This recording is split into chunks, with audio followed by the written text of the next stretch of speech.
Ceci est un livre audio autogénéré par Google. Collection Passage aux actes, sous la direction de Christine Delory-Momberger. L'objet de la collection Passage aux actes est de sortir des cercles étroits des spécialistes, des études et des travaux issus de colloques, de symposiums ou de journées d'études universitaires et de les mettre à la disposition d'un public élargi sous forme d'ouvrages collectifs conçus dans cette intention. Introduction générale. Sébastien Pess et Hervé Breton. Identifier ce qui définit le cœur de l'accompagnement constitue une gageure. Comme le remarquent la plupart de celles et ceux qui se penchent sur le terme, et qui ne sont pas toujours certains que du statut de notion il soit passé à celui de concept, celui-ci est mobilisé dans un nombre toujours plus important de domaines, autant par des praticiens et des théoriciens que par les auteurs de politique publique, pour désigner, selon les cas, des dispositifs, des démarches, des méthodologies poursuivant des visées et appuyant sur des modèles théoriques, des idéaux ou des idéologies, qui peuvent être d'ordre très différent. En suivant Roquet 2009/14, on peut identifier quelques grands traits déterminés par l'histoire du terme et de ses usages, traits que l'on retrouve en effet largement dans les travaux sur l'accompagnement. Individualisation de l'intervention et nouvelles théories du sujet, remise en question des modèles transmissifs et de l'expertise, remède ou réaction à la souffrance de public en situation plus ou moins temporaire, de fragilité, reconnaissance de l'expérience et réflexivité. Le présent ouvrage, consacré à l'accompagnement collectif et à l'agir coopératif, interroge de toute évidence l'un des traits majeurs avancés par nombre d'auteurs pour définir l'accompagnement, la dimension d'individualisation de l'intervention, et avec elle la centration de l'accompagnement sur la relation entre deux sujets, associée dans certaines approches critiques à de potentielles dérives, Bresson 2012/58, Bachelard 2002/118. Par ailleurs, comme le montrent plusieurs des chapitres rassemblés dans ce volume, c'est l'association très directe entre la souffrance et la fragilité supposée des sujets, dans certains contextes d'accompagnement, et l'accompagnement considéré comme remède qui peut être interrogé par des dispositifs d'accompagnement collectif. En effet, la souffrance ou la fragilité des sujets semble être parmi les principales raisons pour lesquelles ce dernier peut être amené à être accompagné. Cela peut être entendu dans un sens global, sociétal, voire anthropologique. L'accompagnement serait-elle expression d'un mal de vivre dans nos sociétés postmodernes? Boutinet 2002/241-242.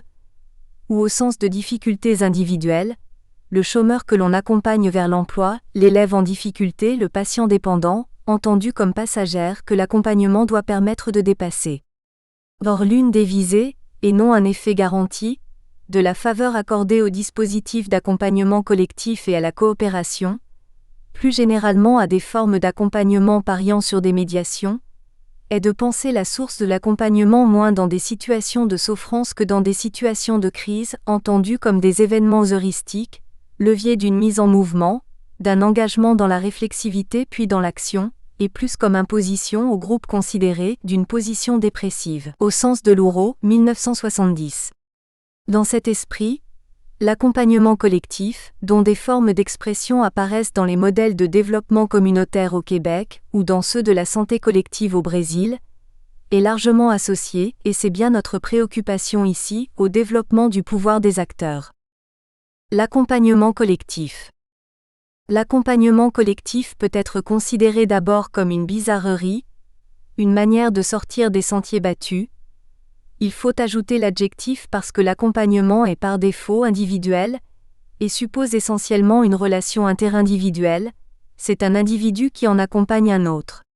On perçoit aisément cela dans une majorité de textes portant sur l'accompagnement, qui, sans toujours l'interroger, évoquent spontanément une telle relation interindividuelle. Cette réduction de l'accompagnement à l'accompagnement individuel est d'autant moins interrogée, que l'individualisation des parcours est considérée comme une valeur première.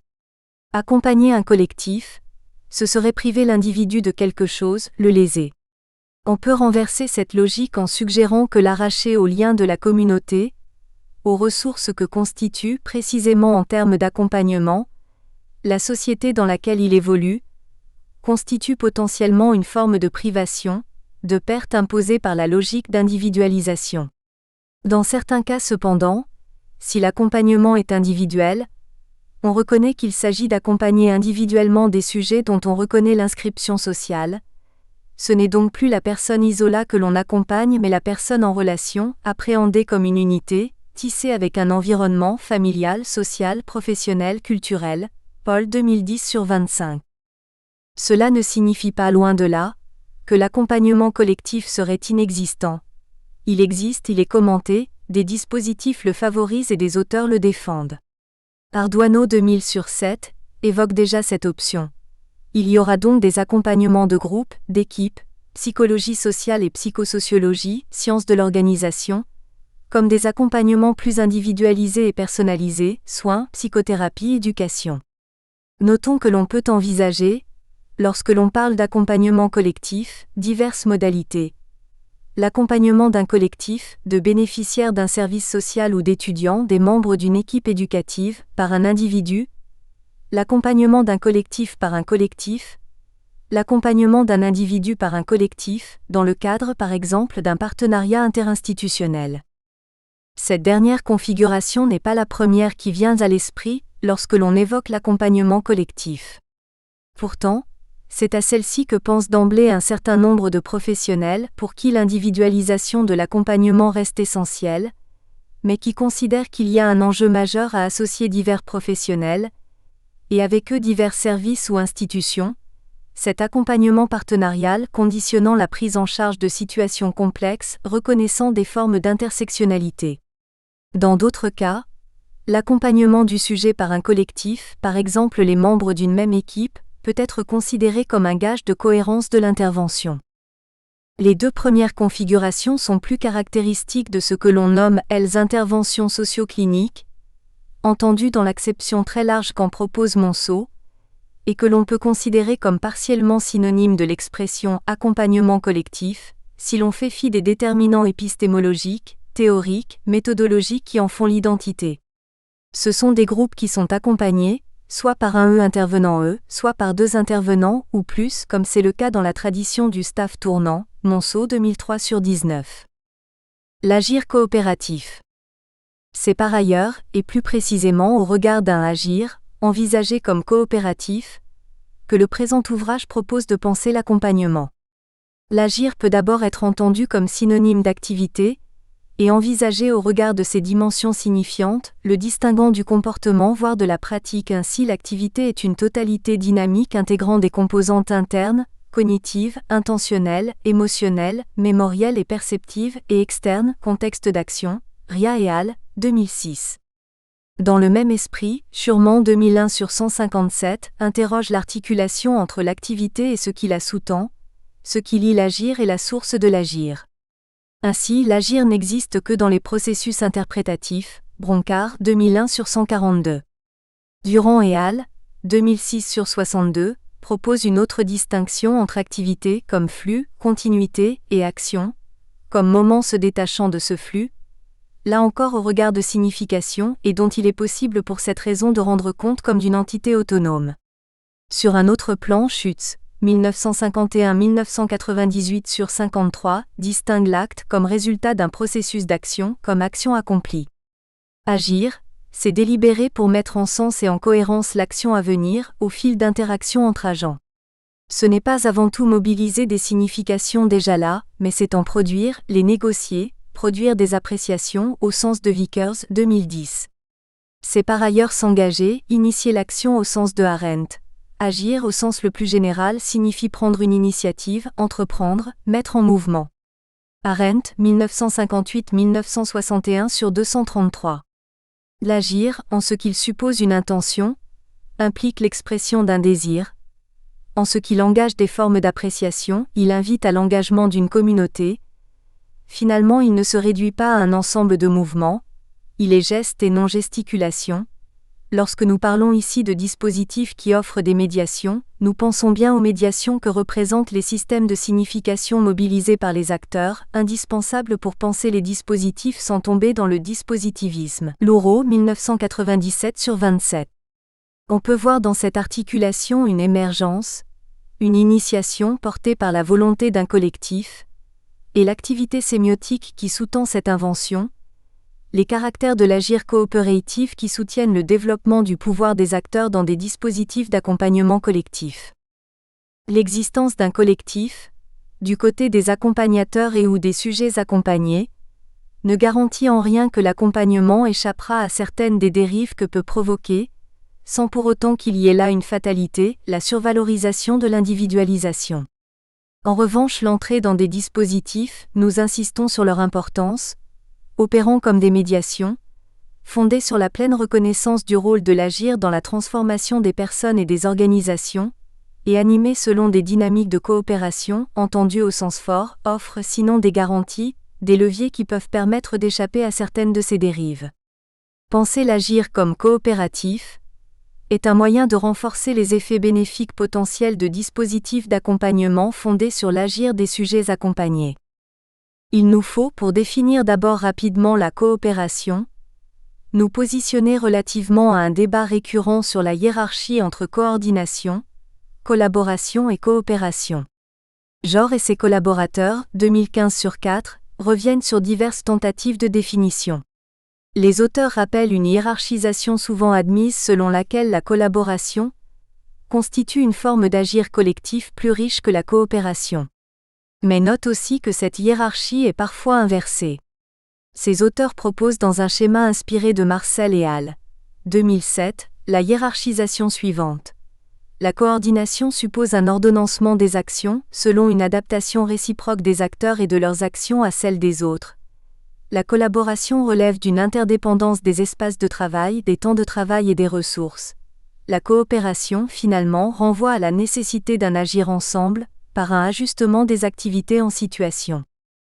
On peut extraire de ces considérations une première série d'axes de questionnement concernant l'articulation entre accompagnement collectif et agir coopératif, portant sur les conditions d'initiation de la démarche d'accompagnement, l'importance relative de la fonction d'accompagnement dans le dispositif, en constitue-t-elle le cœur, le définit-elle ou constitue-t-elle une dimension complémentaire de l'intervention, les rôles respectifs des acteurs impliqués, sont-ce des individus ou des collectifs qui accompagnement des sujets ou des groupes, et finalement, afin d'interroger la question des dispositifs, l'importance relative du cadre et du contenu.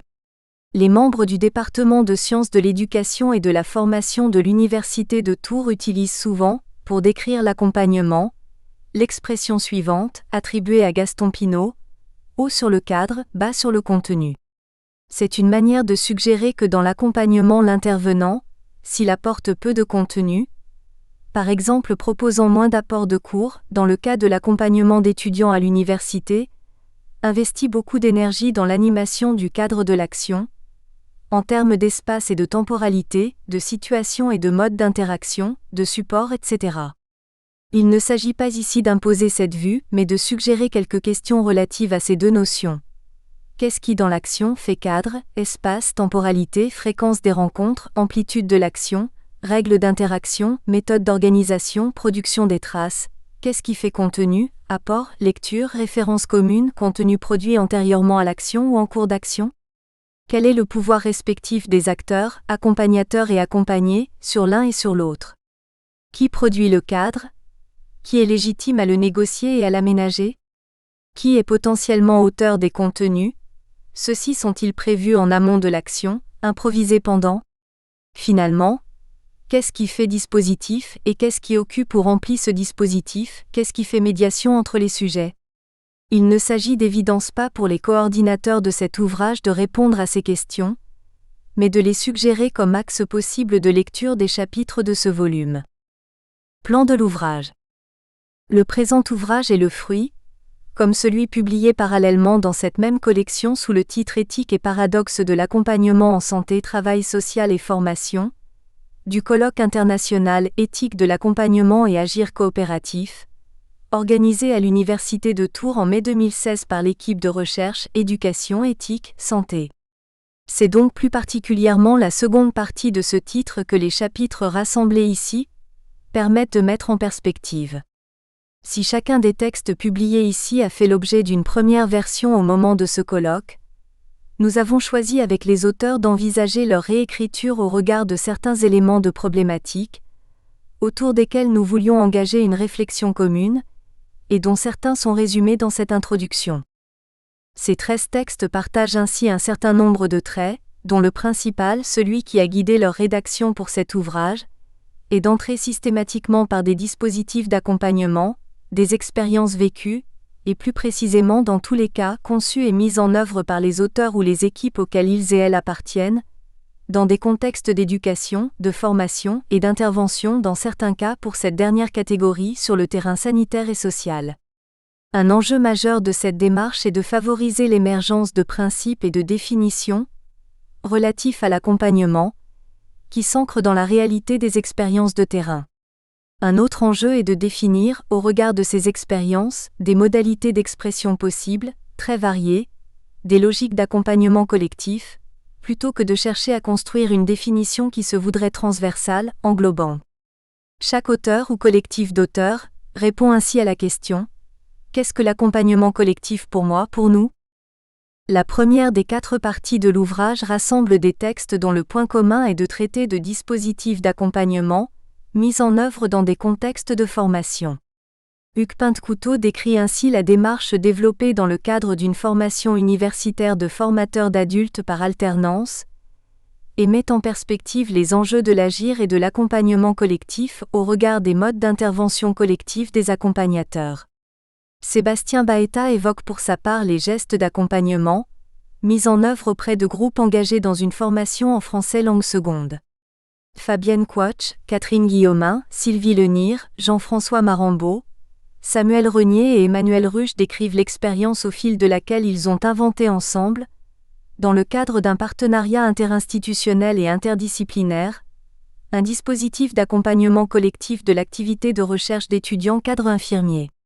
Éric Bertrand, Jérôme Hainaut et José González Monteagudo s'intéressent à l'accompagnement coopératif dans des contextes de formation universitaire, plus précisément de formation continue. L'une des richesses que partagent ces textes est la lecture dynamique qu'ils proposent des dispositifs, là où ce terme peut être considéré comme désignant des cadres qui seraient relativement figés. Ce caractère dynamique concerne, selon les cas, l'aménagement des modalités d'accompagnement à mesure que l'expérience vient interroger les acteurs et leurs choix initiaux, la transformation des postures professionnelles, l'aménagement des modes d'organisation des opérateurs de la formation et des curricula, l'ajustement des habitudes d'action propres au monde universitaire. La deuxième partie de l'ouvrage n'a pas pour fil directeur un type de terrain lié à la formation, mais une dynamique d'accompagnement, définie en l'occurrence par une double dimension réflexive, celle qui anime à la fois les accompagnateurs ou accompagnatrices et les groupes accompagnés. Ces groupes sont constitués de jeunes professeurs, au moment de leur prise de fonction, dans le cas de l'analyse développée par Bruno Hubert, de conseillers pédagogiques et de directeurs d'établissement dans le cas du dispositif mis en œuvre au Québec et décrit par Suzanne Guillemette, de professionnels de l'accompagnement, qu'ils soient par ailleurs enseignants ou professionnels de santé, dans le chapitre rédigé par Martine Agoguet et Nicole Claire. On retrouve ce même caractère dynamique, évolutif, des dispositifs d'accompagnement collectif, ce caractère étant directement déterminé par la manière dont le choix d'inscrire les groupes accompagnés dans une expérience réflexive organise l'activité réflexive des accompagnateurs eux-mêmes. Tout se passe comme si le pouvoir pris par les praticiens engagés dans des processus réflexifs accroissait en retour, une forme de lâcher-prise chez les accompagnateurs, amenés ainsi à interroger en permanence leur propre posture. Les textes de la troisième partie de l'ouvrage, s'ils concernent encore pleinement le monde éducatif, au sein de collèges pour les 2 premiers chapitres, dans l'enseignement agricole pour le 3e, ont pour point commun à la fois la dimension d'intervention comme contexte de l'accompagnement, cette intervention prenant la forme de l'accompagnement collectif d'équipes de professionnels de l'enseignement, et les dynamiques d'innovation dans lesquelles sont engagés les collectifs accompagnés. Le premier de ces chapitres est rédigé par Muriel Lesselbaum et Albert Zenou, respectivement accompagnatrices et représentants de l'établissement accompagné, un collège parisien. Dans le chapitre suivant, Laurence Bergugna et Sylvie Barbier relatent et analysent un dispositif d'accompagnement mis en œuvre auprès de l'équipe d'enseignants d'un collège. C'est, comme dans les 2 textes précédents, un contexte d'innovation qui est à l'origine du dispositif d'accompagnement présenté ensuite par Christelle Roux, François Zéro, François Guerrier et Branka Rupick dans le 3e chapitre de cette partie. Le statut des innovations considérées dans ces 3 chapitres éclaire très favorablement la question du pouvoir des acteurs. Que ce pouvoir soit présent comme condition du dispositif dès le départ, lorsqu'un établissement prend l'initiative de la dite innovation et est demandeur d'une intervention d'accompagnement, ou que l'innovation relevant d'abord d'une injonction fasse peu à peu l'objet d'une prise de pouvoir du collectif, ces chapitres montrent comment la dimension collective vient remettre en question une conception plus traditionnelle, descendante de l'innovation, amenant les équipes à élaborer des réponses situées aux enjeux Q'. Ils repèrent au fil de leur expérience, à mesure que l'asymétrie entre accompagnateurs et accompagnés se redessine, au profit de ces derniers. En relevant de terrains très différents, le travail social, la formation et finalement l'intervention socio-clinique dans le champ sanitaire et social, les 3 chapitres de la 4e partie éclairent un ensemble de processus organisant des transformations identitaires, à la fois des sujets accompagnés et des accompagnateurs dans le cas du dispositif d'intervention partenariale analysé par Philippe Liet, d'accompagnateurs dans le dispositif des '. Accompagnement en contexte de formation certifiante présenté par Frédéric Rebeté, Marco Allenbach, Marc Thiebaud et Geneviève Tchop, de professionnels de santé et des acteurs de ce champ plus généralement, dans l'expérience brésilienne décrite par Roberta Carvalho Romagnoli. Ces 3 chapitres apportent un éclairage particulièrement intéressant sur des dispositifs dont on saisit, au fil de la lecture, le rôle qu'ils jouent dans la relation qui se construit entre les sujets, non pas en contraignant la rencontre, mais en l'accompagnant, d'une manière qui est largement déterminée par le croisement des regards que permet la coopération, autant entre accompagnateurs qu'entre sujets accompagnés. Références bibliographiques. Ardoineau, Jacques, 2000, de l'accompagnement en tant que paradigme, pratique de formation 40-1-8.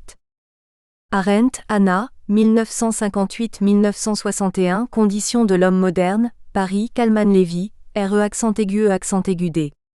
Pocket, 1994. Vachelard, Dominique, 2002. Approche critique de la transitologie socio-professionnelle et dérive des logiques d'accompagnement, Éducation permanente, 2002 car 153, 109 à 119. Boutinet, Jean-Pierre, 2002.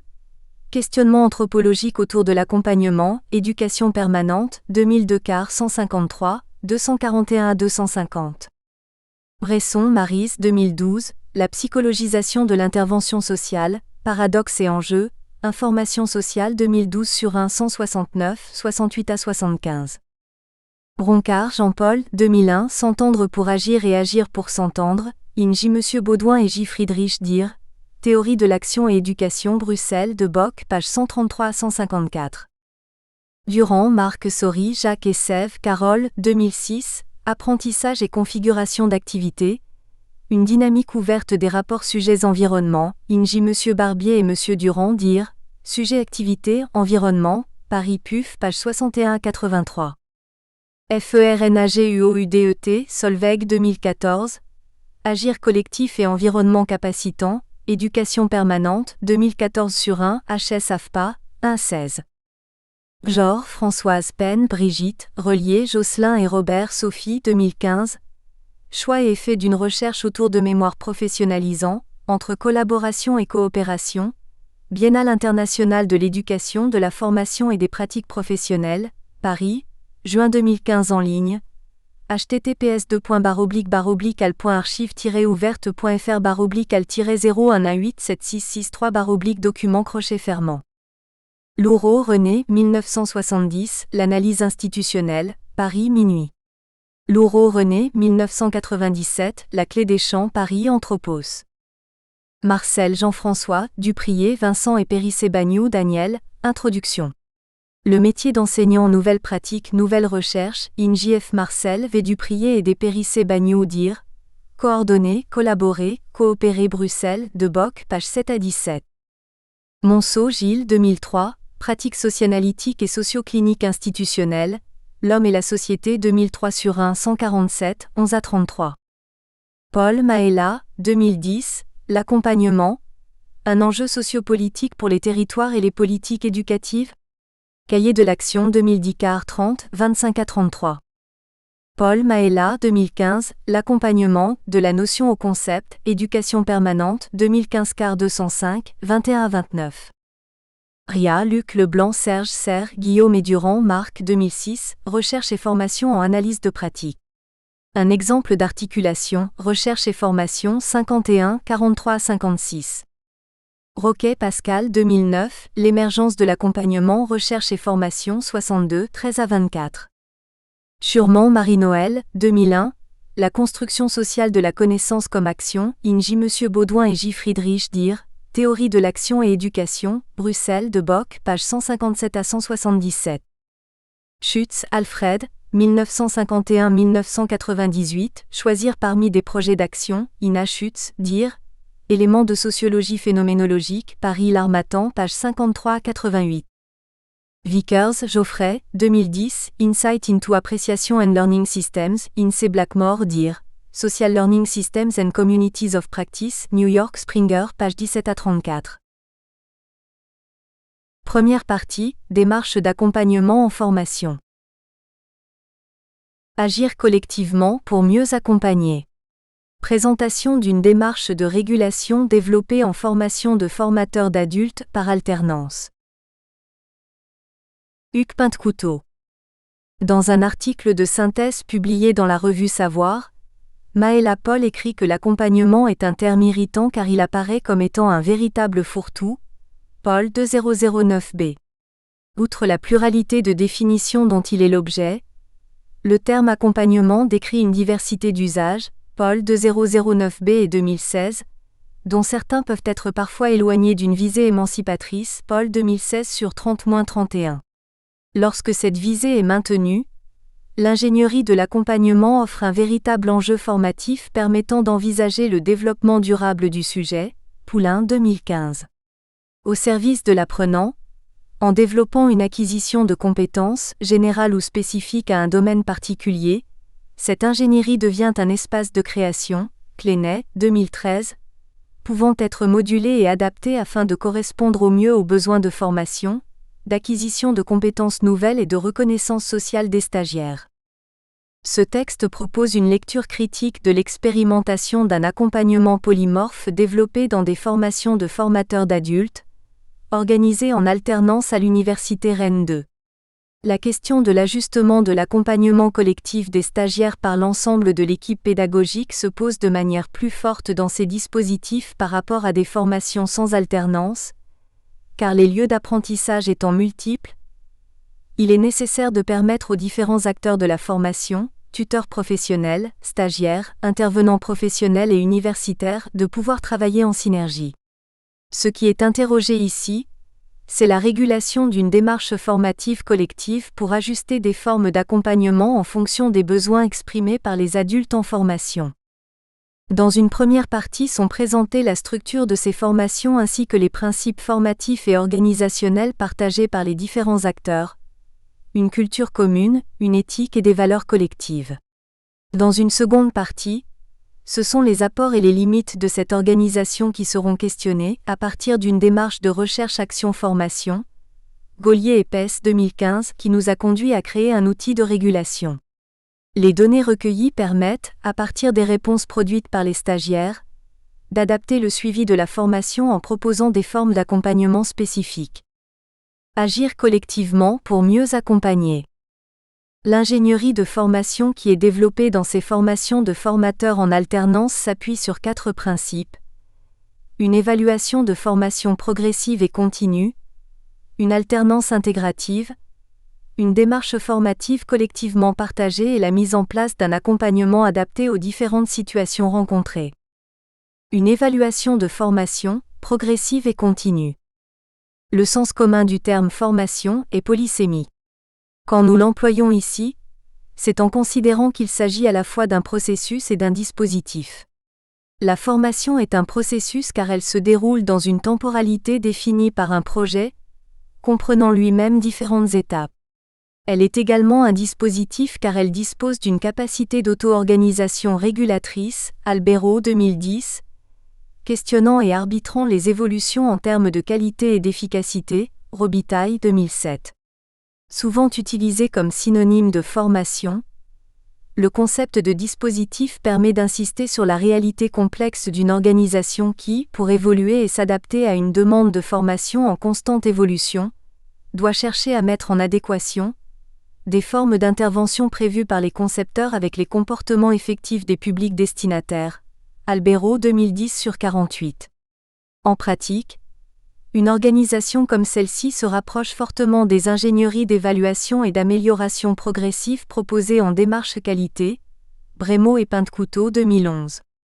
L'organisation complexe de l'auto-organisation régulatrice ne va pas de soi a priori, même si les nouvelles démarches d'habilitation universitaire incitent les universités à créer des espaces d'évaluation, comme les conseils de perfectionnement. La capacité d'auto-organisation régulatrice comporte deux aspects. Tout d'abord, il est nécessaire qu'il y ait une volonté de faire évoluer le dispositif et d'y apporter des changements, dans les limites du cadre législatif imposé. Ensuite, l'auto-organisation régulatrice ne peut se mettre en place qu'à la condition où une double compétence, technique et organisationnelle, puisse ajuster cette évolution au sein de la formation au travers d'une ingénierie spécifique. Le conseil de perfectionnement est l'un des outils permettant la mise en œuvre de cette ingénierie. Malgré sa pertinence, centrée sur la régulation pédagogique, les expériences que nous avons faites dans une dynamique pédagogique collaborative, collective, Barbier 1990, Allal et Mottier-Lopez 2007, et constante, montrent que ce conseil n'est pas toujours suffisant pour suivre la progression des stagiaires, ni pour questionner l'organisation de la formation pendant le temps où ils ne sont pas à l'université. Travailler en synergie dans le cadre d'une alternance intégrative. L'activité pédagogique étant centrée sur l'individu en formation, l'ingénierie de formation est développée comme une organisation réticulaire à plusieurs entrées. Empruntée à la sociologie de Norbert Elias, 1971-1981. Cette dimension réticulaire décrit une ingénierie qui se compose dans une articulation imbriquée des espaces de formation. Ni l'ensemble de ce réseau ni la forme qui prend chacun des différents fils ne s'explique à partir d'un seul de ces fils, ni de tous les différents fils en eux-mêmes. Ils s'expliquent uniquement par leur association, leur relation entre eux. Elias, 1971-1981. C'est au travers de cette relation interdépendante, Allal et Mottier-Lopez 2007, entre acteurs du changement, Boutinet 2006, que se fonde l'alternance intégrative, Malglev et Weber 1983, Malglev 1990. Dans cette forme d'alternance, l'université et les lieux de stage sont considérés comme étant liés et complémentaires afin de permettre aux stagiaires d'acquérir les compétences professionnelles et universitaires qu'ils sont venus chercher en s'inscrivant dans une formation. L'université apparaît clairement comme n'étant pas le seul lieu de la théorie, et le terrain de stage et d'expérimentation n'est pas non plus réservé à la pratique ou au questionnement professionnel.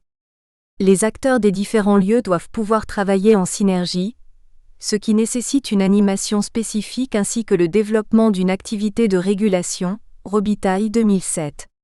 L'alternance des formations analysées ici se fait sur le rythme d'une semaine de séminaire à l'université, de 2 semaines de stage et d'une semaine d'auto-formation. Chaque mois se déroule selon le même canevas. Du côté universitaire, l'alternance est suivie par des ingénieurs de formation qui sont également en charge du suivi de stage et des relations avec les professionnels qui accueillent les stagiaires. L'alternance est également complétée par une communication structurée et par une formation des tuteurs professionnels, afin de corréler les attentes de l'université, celles de l'organisme professionnel et celles du stagiaire. La mise en œuvre d'ateliers d'analyse de pratique, qui se déroulent également une fois par mois, permet de faire un bilan des compétences acquises pendant le stage. Former des acteurs en changement.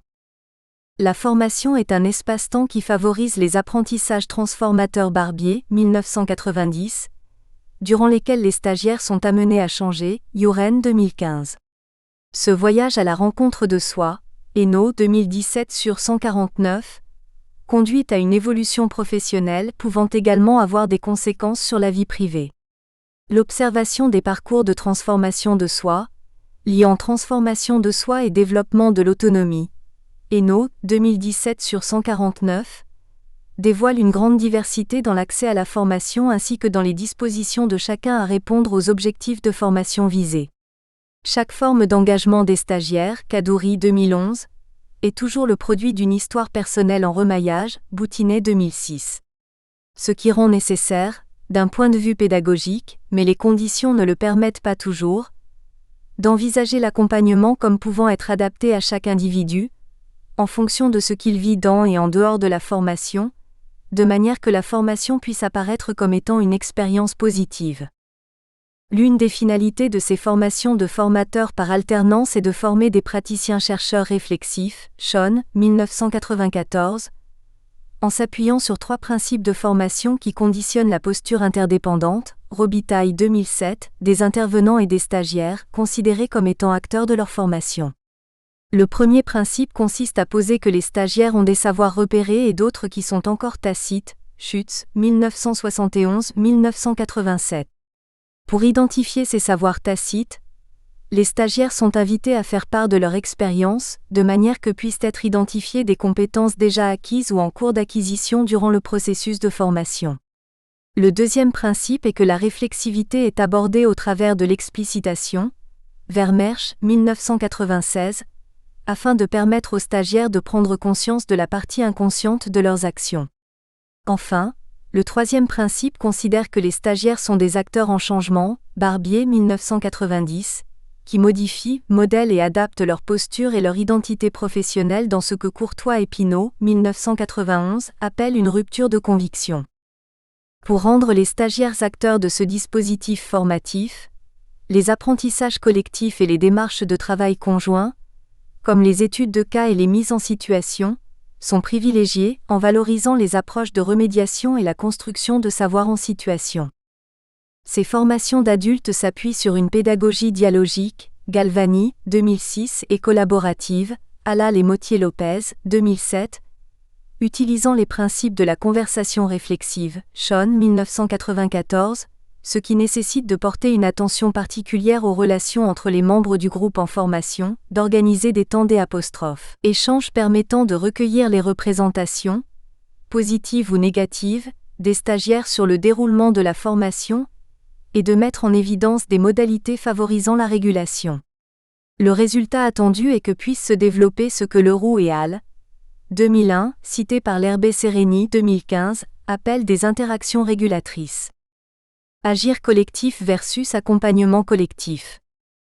La démarche réticulaire mise en œuvre dans l'ingénierie de ces formations apparaît au travers des formes d'accompagnement développées auprès du collectif que forment les adultes en formation, les professionnels qui accueillent les stagiaires et les intervenants. Si la démarche attendue vise idéalement à développer de la coopération entre les acteurs de la formation, les conditions partenariales et interprofessionnelles, notamment entre l'université et les lieux de stage, ainsi que les contraintes liées au statut des partenaires font que travailler ensemble ne peut se développer que dans le cadre d'un accompagnement régulier et adapté. Parler d'accompagnement suppose plusieurs dimensions, une dimension relationnelle, attention, respect, écoute, dialogue, une dimension opérationnelle, objectif mesurable, et une dimension temporelle et situationnelle, Paul 2009a. Quand l'accompagnement porte sur un collectif et non plus sur un individu, ces dimensions s'inscrivent dans des modalités d'application différentes. Si bien que quand on parle d'accompagnement collectif, il existe sans doute une ambiguïté sémantique entre collectivement accompagner un groupe, qui relèverait de l'ingénierie de formation et de l'organisation d'un dispositif, et accompagner un collectif, qui prendrait plutôt la forme d'une séance de formation, de Noyel 2015/151, en intégrant des valeurs de réciprocité, d'émancipation, de mutualité et d'autonomie, Hainaut 2017, Robitaille 2007, ou bien encore en s'inscrivant dans une perspective de recherche-accompagnement, Monceau et Aparecida Spagnol 2015/140. Dans le cadre des formations en alternance questionnées ici, c'est à la dimension de l'ingénierie de formation que nous nous intéressons. Les actions menées, à vocation émancipatrice, vont avoir une incidence sur la manière dont l'ensemble de l'équipe va être accompagné et amené à coopérer pour réagir à différentes situations complexes. Pour que cela puisse se faire, il est nécessaire que tous les acteurs de la formation aient conscience de partager les mêmes principes réflexifs et collaboratifs, intégrant cette double idée que l'ensemble des individus qui participent à l'environnement de formation cheminent ensemble, tout le temps que dure la formation et que tous les stagiaires participant à cette formation, accompagnés par l'équipe pédagogique, atteignent un socle de compétences partagées. Ce qui revient à affirmer que pour collectivement accompagner, une éthique de la formation fondée sur des valeurs partagées et sur la délibération, Jutra et Labbé 2014, Birmelé 2015, est indispensable. Développer, d'un côté, un contexte de formation et des façons de faire parmi lesquelles on trouve de l'agir coopératif, et afficher un certain nombre de valeurs que l'on cherche à traduire en action, revient à affirmer une culture de formation. Une problématique coopérative. En 1994, Pierre Dominicé publie un texte dans la revue Éducation permanente dont le titre est « L'éthique comme dimension culturelle de la formation ». Si l'éthique apparaît plutôt comme un processus individuel, Lenoir, 1998, Jutra et Labbé, 2014, l'adhésion des différents acteurs à une culture de formation permet d'esquisser une éthique collective en tant que valeur partagée. L'ingénierie que nous avons développée va dans ce sens en mettant l'accent sur 3 éléments. Le premier porte sur la nécessité de permettre aux différents acteurs de la formation de travailler ensemble. Toute pratique de formation doit chercher à associer les interlocuteurs demandeurs dans un processus de collaboration avec Lenoir, 1998, jusqu'à permettre une coopération effective. Le deuxième élément consiste en la mise en œuvre de la réciprocité dans les relations de l'équipe pédagogique avec les stagiaires. Élément fondamental de l'action éducation, label 1996/192, et par conséquent de l'action de formation, le paradigme de réciprocité insiste sur la symétrie de la relation et de l'expression, notamment dans le statut de la parole, Lenoir, 1998, qui permettrait de passer d'une relation fonctionnelle à une relation coopérante, Paul 2016/108.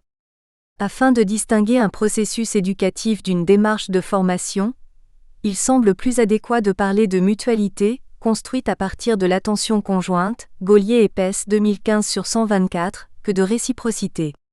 Ce qui permet d'insister sur l'antériorité de la culture partagée. Le troisième élément est le corollaire des 2 précédents. On ne peut agir collectivement que s'il existe un engagement de part et d'autre. Un tuteur doit être engagé dans son accompagnement et non contraint d'exercer cette fonction.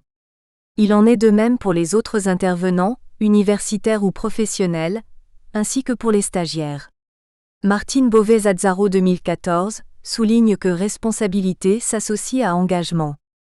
Mais pour cela, il faut que chacun puisse trouver un intérêt dans le projet de formation individuellement, et que cela s'inscrive dans une démarche volontaire, malgré une contrainte pouvant être forte, Kaddouri 2011, Boutinet 2015. Il est essentiel que l'engagement puisse faire sens. La coopération est favorisée à 3 niveaux. Une coopération formative entre stagiaires. On apprend avec les autres à résoudre des situations problèmes. La professionnalisation se travaille au travers de l'implication dans des réseaux. On retrouve ici la démarche qui consiste à considérer que le groupe en formation est également porteur de la fonction d'accompagnement. Gaulier et Pes 2015. Une coopération organisationnelle entre stagiaires et équipe pédagogique. On ajuste les besoins de formation en prenant en considération ce qui se passe dans les différentes sphères formatives sur lesquelles nous pouvons intervenir. Une coopération régulatrice entre les acteurs de la formation, professionnels, universitaires, stagiaires, équipe pédagogique au sens large. C'est cet aspect de régulation que nous allons maintenant développer. Une démarche compréhensive pour améliorer la coopération et l'accompagnement. L'approche compréhensive est une démarche de recherche qui porte une attention particulière à ce que disent les acteurs de ce qu'ils font. Appliquée à un protocole d'ingénierie, le recueil de représentation a pour finalité de comprendre ce qui se passe et d'envisager une régulation pour chaque situation problème exprimée. La régulation proposée ici se décline en différentes formes d'accompagnement, ajustées à chaque situation. Évaluation et logique de dispositif.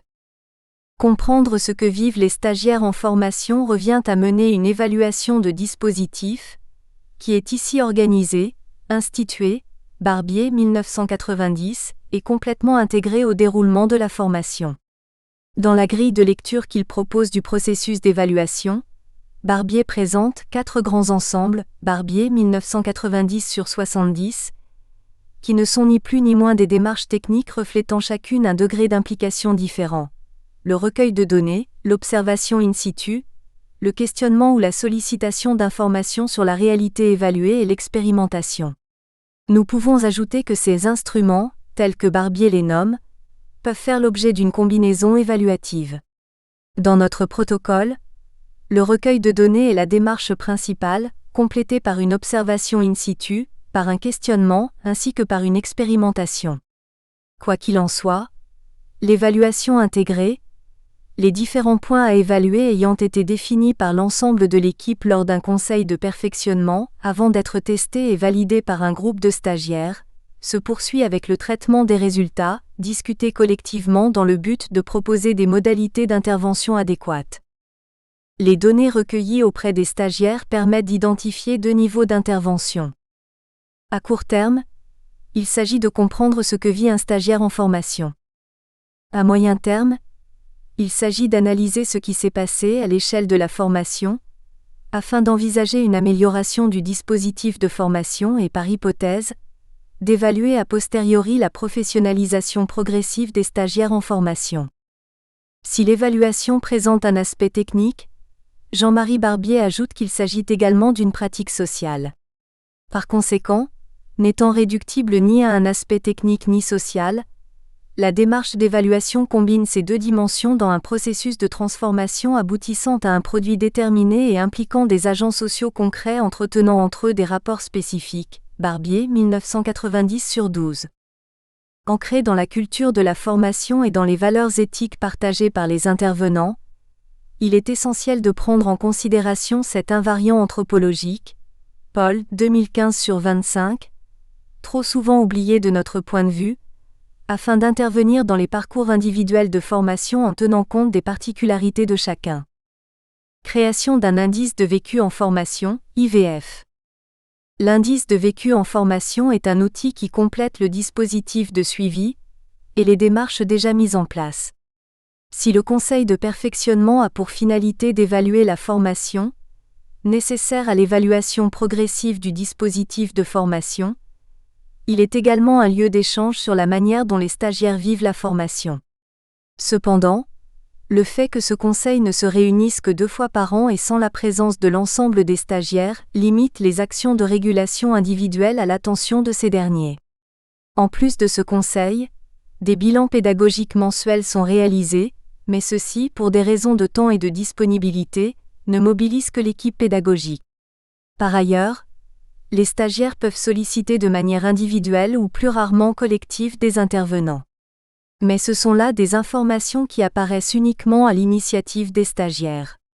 Bien que le conseil de perfectionnement, les bilans pédagogiques mensuels et les retours des étudiants présentent un intérêt certain dans le suivi des parcours en formation, il manque un mode de recueil systématique qui serait à la fois individuel et longitudinal, afin de pouvoir quantifier les évolutions tout au long de la formation. C'est à cet objectif que répond l'indice de vécu en formation, IVF.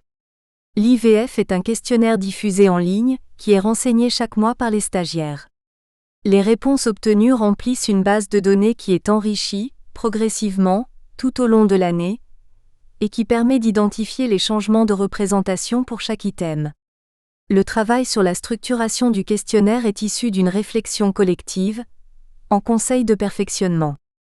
L'IVF se décline en 12 variables, évaluant la formation sur le lieu de stage, la formation à l'université, l'accompagnement de mémoire et le suivi du stage dans l'alternant.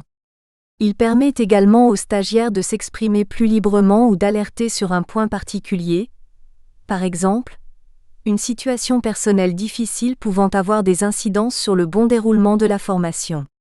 La production de données chiffrées est faite à partir d'échelles de valeurs, de L à L0 ou de L à 5 selon les variables. 3 grandes catégories ont été définies. Des variables coopératives. Qui concernent les acteurs, 3 variables. Relations avec les stagiaires en formation, avec les formateurs, avec les professionnels sur le lieu de stage. qui concerne l'accompagnement, 3 variables. Évaluation de l'accompagnement avec les professionnels sur le lieu de stage, de l'accompagnement du projet de stage, de l'accompagnement du projet de mémoire. Des variables d'évaluation de la formation. 2 variables, qui portent sur la manière dont est vécu le projet de mémoire et sur le déroulement global de la formation. Des variables d'autopositionnement. 4 variables d'auto-évaluation. J'évalue la manière dont je vis la formation à l'université avec les autres stagiaires. J'évalue la manière dont je vis les relations avec les formateurs à l'université. J'évalue la manière dont je vis ma période de lieu de stage. Si c'était à refaire, est-ce que je choisirais cette formation ? Ces variables sont accompagnées d'un espace d'expression libre permettant par exemple de commenter le choix d'une modalité. Étude de cas. Voici un exemple de données recueillies à partir des réponses produites par un stagiaire, Monsieur T, sur 4 mois, de septembre, M1 à décembre, M4. Tableau 1, réponse de MT, échelle de 0, cela ne va pas du tout, à 10, tout va bien. Une lecture longitudinale sur les 4 premiers mois de formation permet de faire l'interprétation suivante. En M1, premier mois de la formation, MT n'a pas encore commencé son stage. C'est la raison pour laquelle les indicateurs sont à 0 pour les variables concernant le stage, et que le suivi de mémoire en lien avec le projet de stage a une note inférieure à 5. Une note positive, 6, pour l'accompagnement universitaire sur la partie stage reflète le travail effectué à l'université pour la recherche de stage. Les autres indicateurs sont dans la moyenne des réponses obtenues pour l'ensemble du groupe. Au 2e mois de la formation, M2, MT commence son stage et il n'y a aucun élément préfigurant une difficulté rencontrée par le stagiaire. Par rapport aux 2 mois précédents, les 4 premières variables sont à 0 en M3. Cela fait 1 mois que MT a commencé son stage et il exprime que quelque chose ne va pas. Il en est de même pour l'accompagnement sur la partie universitaire. La moyenne des variables en M3 se retrouve au même niveau que la moyenne du M1. Cependant, MT indique que s'il devait choisir aujourd'hui cette formation, il ferait le même choix. Tableau 2, Monsieur T, moyenne des variables.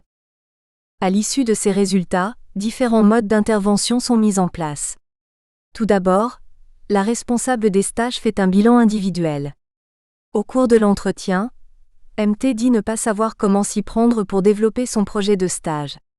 Il semble avoir besoin d'un accompagnement plus individualisé que les autres stagiaires. Ces difficultés sont évoquées avec le tuteur professionnel et avec le représentant de la structure dans laquelle il effectue son stage. Ensuite, le responsable de formation fait également un bilan individualisé avec MT, qui confirme se sentir bien dans la formation, alors que l'équipe pédagogique est unanime quant à sa posture d'évitement vis-à-vis des intervenants et des autres stagiaires. Pendant les pauses, MT passe son temps à consulter son téléphone portable. Il discute peu avec ses pairs tout en laissant entendre que tout va bien. L'accompagnateur de mémoire est averti et s'entretient à son tour avec MT, qui révèle alors une situation personnelle qui le fragilise. Venant de Guyane, il devra attendre plusieurs mois avant que sa femme et ses enfants ne le rejoignent.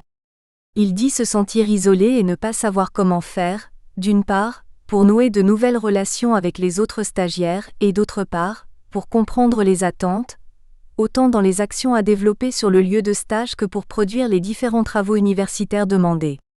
Ces interventions, qui composent en définitive un accompagnement orchestré. Nous espérons que vous avez apprécié cet aperçu. Pour continuer à écouter ce livre audio sur Google Play Livres, utilisez le lien dans la description de la vidéo.